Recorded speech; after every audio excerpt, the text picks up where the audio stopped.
बिस्मिल्लाहिर्रहमानिर्रहीम अस्सलाम वालेकुम। आज हम बात करेंगे कि साल 2025 में कौन से ऐसे लोग हैं जो अपने रूठों को मनाने में कामयाब रहेंगे या जिन्हें लव अफेक्शन या इस तरह के मामलात में बेहतरी देखने को मिलेगी। इस हवाले से चार बुरूज काफ़ी ज़्यादा खुशकिस्मत साबित होंगे कि जो अपने रूठों को मनाने में कामयाब रहेंगे।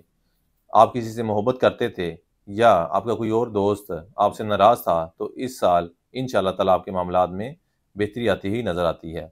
चार वो खुशकिस्मत स्टार जो लव और अफेक्शन के हवाले से बहुत ज़्यादा खुशकिस्मत हैं इस साल, उनमें नंबर 4 पर आता है कैंसर यानी कि बुर्ज सरतान। इसके बाद नंबर 3 पर आता है पाइसिस यानी कि बुर्ज होत। नंबर 2 पर आएगा कैप्रिकॉर्न यानी कि जद्दी, और नंबर 1 पर आएगा स्कॉर्पियो यानी कि बुर्ज अकरब। ये वो चार खुशकिस्मत लोग होंगे कि जिन्हें इंशाल्लाह ताला लोगों के साथ रिलेशनशिप में भी काफ़ी ज़्यादा बेहतरी देखने को मिलेगी, और इसके अलावा कोई यार दोस्त या चाहने वाले नाराज़ थे तो इंशाल्लाह ताला उनके साथ भी इनकी कंपैटिबिलिटी में बेहतरी आएगी और नाराज़गी का खात्मा होगा। उम्मीद है आपको हमारी वीडियो पसंद आई होगी। अगली वीडियो तक के लिए अल्लाह हाफिज़।